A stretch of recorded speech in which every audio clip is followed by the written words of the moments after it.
Ini saya lagi ada di rumah Ki Ahmad, seorang kiai. Itu orang tuanya dulu di atas kuburannya itu ada cahaya.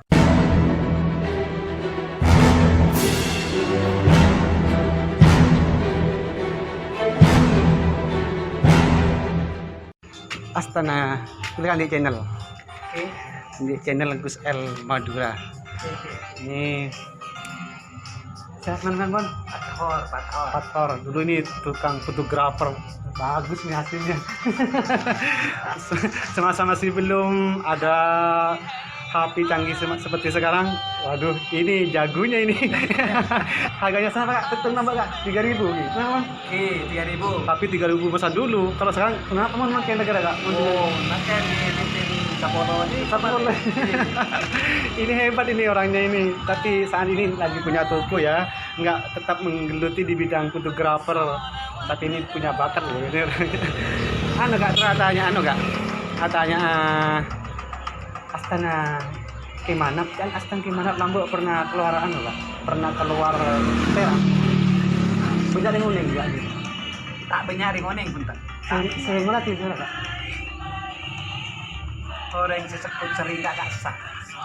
Saya ngelatih. Sampai Pah bodo terak Kak nih lagi. Apa akhirnya itu mau beli Ahmad punten.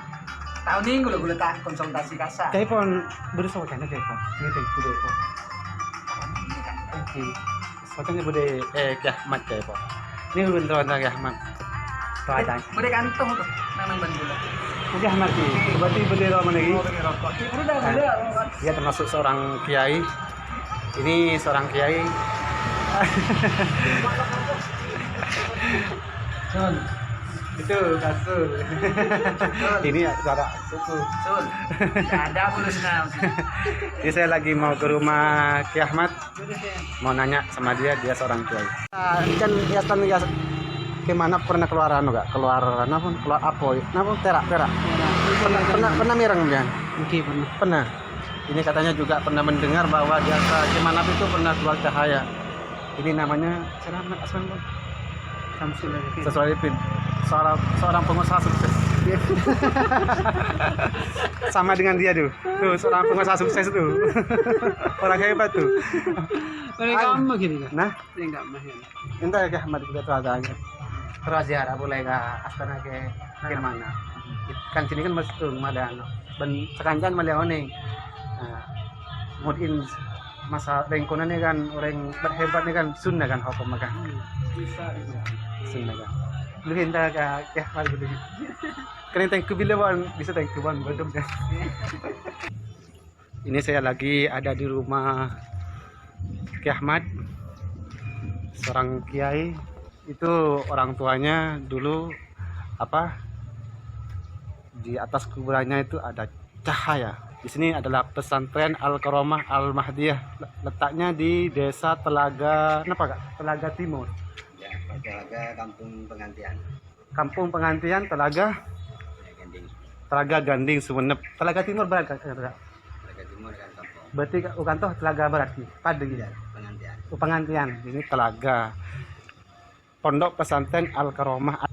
Siswi semua ada di sini. Dan sudah mulai berkembang ini pesantrennya. Fasilitasnya masih sangat minim. Tapi fasilitasnya masih sangat minim. Ya maklum ini kan baru dirintis. Nih, ini dengan Ki Ahmad. Ya, udah nanti saya tanya langsung sama dia langsung. Ini beliau selaku pendiri Pondok Pesantren Al-Karomah Al-Mahdiyah yang menerima siswa-siswi dari manapun. Jadi kalau mau mondok apa-apa ke sini. Yang diajarkan masalah umum dan masalah kitab-kitab kuning ya, lebih fokus pada gramatika bahasa bahasa Arab, kitab surah, kitab-kitab. Oh, ini untuk masalah head juga di sini sama Ki Ahmad beliau ini diajari sama beliau, begitu maksud saya. Baca kitab praktis pakai metode Arab. Oh, pakai kitab praktis, belajar kitab praktis nahwu sorof. Belajar baca kitab kuning praktis. Belajar baca kitab kuning praktis. Itu dia Al-Karomah. Metode Al-Karomah. Jadi kalau ingin cepat belajar bahasa kitab kuning, ini lokasinya di sini. Mobil khusus juga masalah darah hal yang berkaitan dengan darah perempuan. Masalah darah haid ini juga sulit untuk kita ketahui. Maaf ya, saya pakai tangan ini kiri karena pakai apa ya? Pakai tangan salah satunya nggak bisa. Maaf ya, maaf banyak.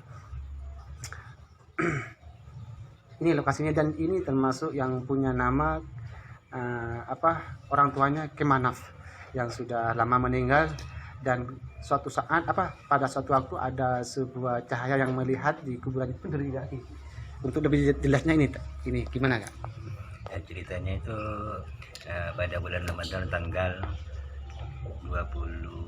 23 Ramadan. Oke. Itu ada cahaya jam 1 malam Oke. di sana, sehingga masyarakat sekitar makam itu berbondong-bondong ke sana Oke. untuk mengetahui apa sebenarnya yang terjadi di sana. Ternyata di antara orang yang hadir di sana, kebetulan kakek saya dan paman saya itu menemukan sebuah Cincin. ya. Berarti banyak saksi yang melihat waktu itu. Ya, tapi kalau perempuannya itu agak jauh dari makam. Menjauh. Yang langsung ke makam ayah saya itu Sampean. tidak, bukan saya, karena saya nggak tahu. Oh, sampean Diberi nggak tahu. kabar, ya. Kakek saya dan paman saya. Yang tahu. Oh, jam 1 Kak. Sekitar jam 1 malam. 1 malam. Tapi sudah lama kejadiannya. Ya sekitar 3 tahun yang lalu. 3 tahun ya. Mungkin bisa. Yang menemukan cincin itu yang kakek saya itu tidak kasih tahu sama saya. Oh. Memang dirahasiakan, mau diambil sendiri. Nah, waktu itu pada waktu Ramadan itu kebetulan hari raya atau hari Jumat. Oke. Nah di hari Jumat itu saya yang membaca khutbah hari raya dan saya yang membaca khutbah Jumat. Nah tahu-tahu ketika saya membaca khutbah Jumat itu, kakek saya itu dengan yang menemukan cincin itu mendapatkan suara ayah saya di telinganya. Kayak saya bilang begini, cincinnya itu bukan milik kamu, tapi punya anak saya, kasihkan itu. Begitu ya. Tapi keesokan harinya kakek saya itu saya bilang minta maaf.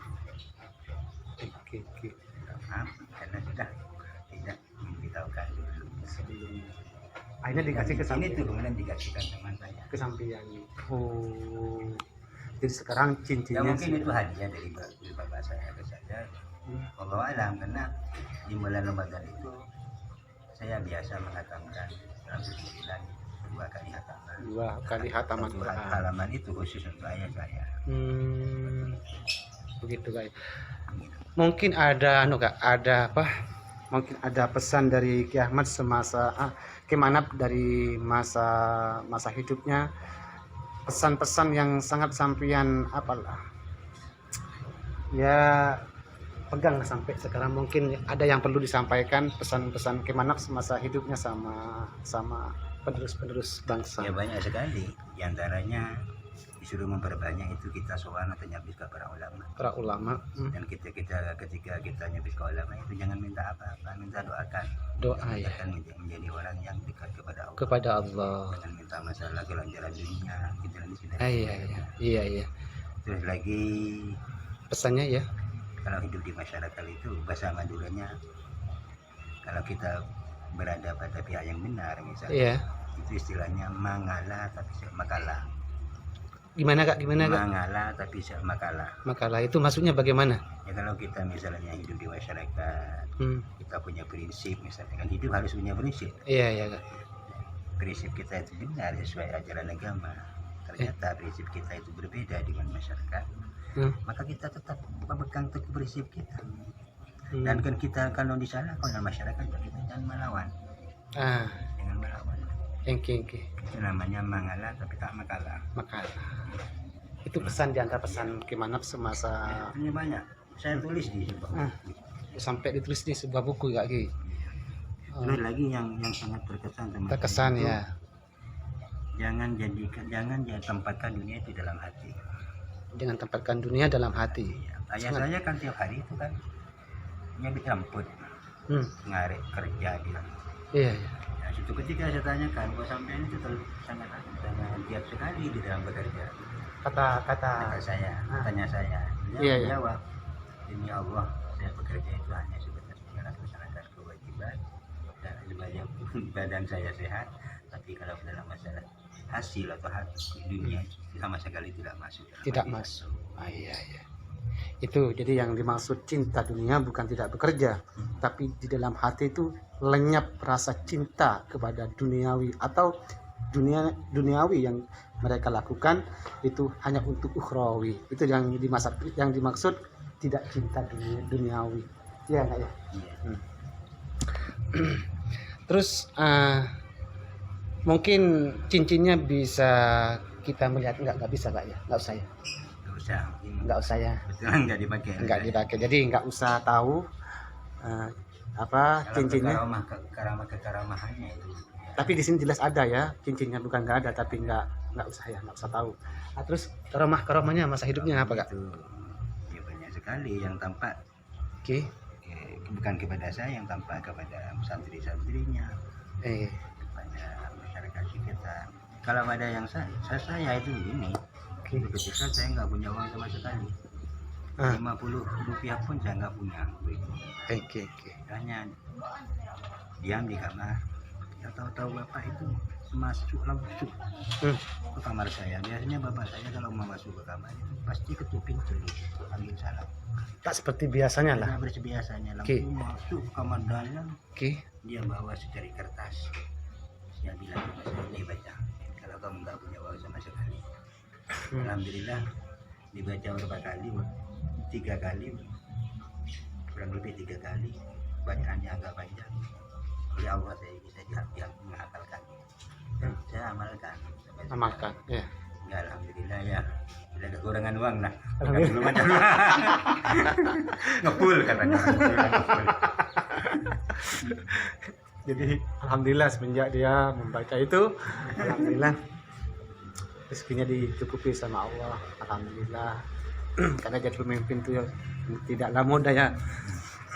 Banyak tanggung jawab, beda dengan orang biasa. Kalau orang biasa itu kan yang dipikirkan cuma ya maaf, bukan mengecilkan kalian, tidak. Tapi kalau orang biasa itu kan kalau punya masalah ya mungkin cuma soal keluarga, sama anak, sama istri kan, sama anak, sama istri, sama orang tua, atau mungkin sama paman begini. Nah, kalau pemimpin itu kewajibannya itu, waduh, kalau cuma ngajar itu bukan mengecilkan soal ngajar, itu enteng bukan meremehkan, tidak. Tapi beban yang paling berat kalau pemimpin itu memang tantangan dari beberapa masyarakat, itu tantangan besar. Makanya ada perkataan sabda dari Rasulullah, cobaan seorang ulama itu besar, begitu ya, cobaannya besar. Ya makanya mereka itu penuh pertarungan dalam kehidupan antara sabar. Ya itulah kunci utama. Kak, menabi astana Kak, Kak. Menabi astana. Mi bisa ntar Kak. Tunggu lah Kak. Ini saat ini saya lagi mau menuju langsung ke lokasi Asta Pesarian Kiai Manaf, yang informasinya kemarin ada cahaya di kuburnya dan banyak warga yang menyaksikan pada waktu itu. Saya ingin bersama beliau langsung mau ziarah, sekaligus mau mendeteksi hawa-hawa positif yang ada di sana. Ini saya lagi sudah mau berangkat sama beliau Ki Ahmad. Jalan kaki soalnya nggak terlalu jauh juga, biar sehat ya. Untuk menuju ke Pesarian Kiai